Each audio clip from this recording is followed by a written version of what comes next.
Hi, I'm William Malik with a bit of security for Monday, the 3rd of February, 2025. Recently, I participated in a conversation with a number of IT security leaders, and the topic of quantum AI came up. And that one kind of boggled me. I was saying, what is quantum AI? We talked about it for a while, but nobody could actually come up with a clear definition. So right now it's a buzzword salad. I asked Google, what is quantum AI? And here's what it said. Quantum AI is a field that combines artificial intelligence with quantum computing to create more powerful AI models.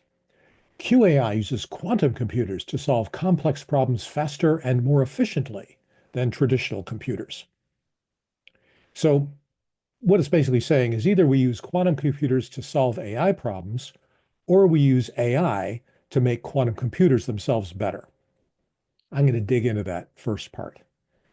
The first misconception we have to get out of the way is that quantum computers are not faster. They're not faster than classical computers.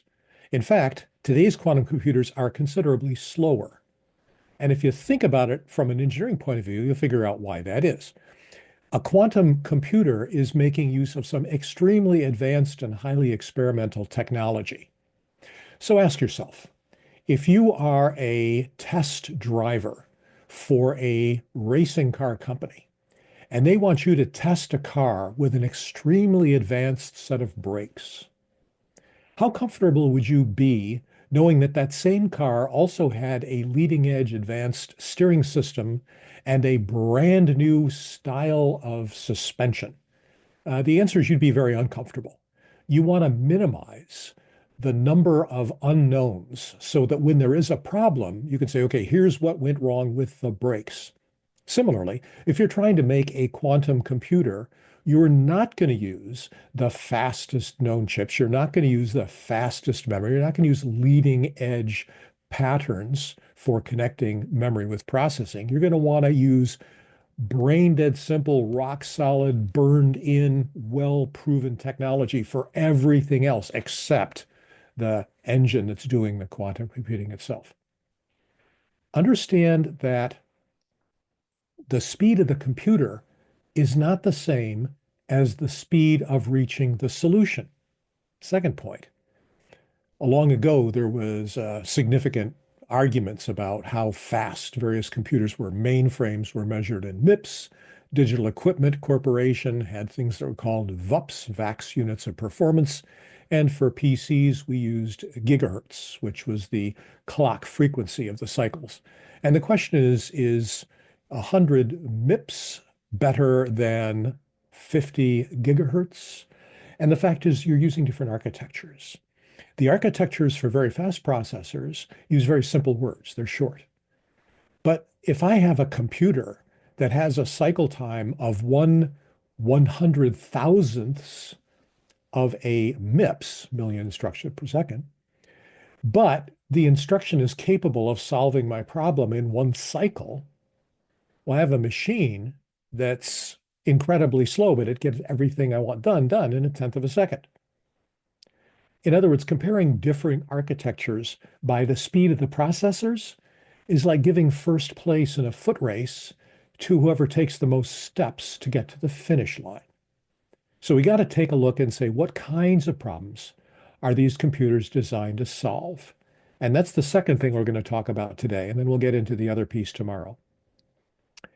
Suppose you wanted to know how many times Shakespeare used all the words that he used in all of his plays. On a classical computer, you would feed it Shakespeare's plays, one page at a time, and the computer would scan each page, looking at each word. It would build a table. It would put the words in order, probably alphabetical order, and then it would count. There's the word the. There's the word the again. So I've got two instances of the word the. And you would go through all of Shakespeare's 38 or so plays, and you would eventually have a list in alphabetical order of the words that appear across all of his plays. You could then sort that list by the number of occurrences because you've been adding a little tick to each one as it shows up. And at the top of the list, you would have the word that is used the most frequently. Now, note that classical computer does it one thing at a time. So you say, well, why don't we get a bunch of computers? We'll get 38 computers, and we'll give each computer one play, and it'll chew through the play one page at a time, one word at a time. It'll run through the same thing, and it'll get done roughly 38 times faster because the longest play is going to still take one thing at a time. You could even go better. You could take the play and rip it into separate pages. You could take 3,000 computers and give each computer a page of Shakespeare. And yeah, I know sometimes the word spills over a page, but ignore that for the moment. And you'd ask each computer to put together a list of how many times the words show up in that page. And then you got 3,000 lists. And then you merge that list and you sort them, and you end up with a list in order of the frequency with which words are used in Shakespeare. You can go too far. Altogether, there are about 850,000 words in all of Shakespeare's plays, depending upon which edition, 838, 861,000, something like that. If you were to take 860,000 computers and give each one a word, you have 860,000 instances of a single word appearing one time, and now you have to go through a huge merge process. In other words, it's possible to go too far in that analysis. And part of the trick of figuring out how to analyze a bunch of data in parallel is to figure out how far you want to partition it and how many machines you want to spread it over so that it can be simplified. By the way, this is what Hadoop does for Google Cloud.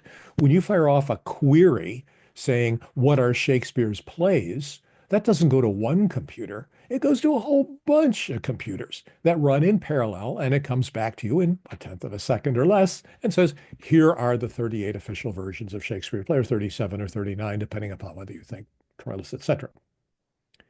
The trick is to design an algorithm that can make the optimum balance between the number of processing nodes and the size of the data. Also note, quantum computer could not handle this problem at all.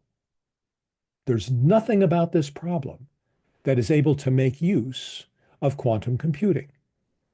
The kinds of algorithms that quantum computing can handle require something like a beat frequency. The way Shor's algorithm works, you get a beat frequency of instances, and that tells you what the most likely factors of a large number are. So saying that quantum computing is going to help AI is kind of like saying that if you wear a green hat, you'll think faster. And I'll go into a little bit more on the second point in the next episode. For now, be safe and don't take any quantum AI, certainly not for cash. I'm William Malik, and that's our bit of security for February 3rd, 2025.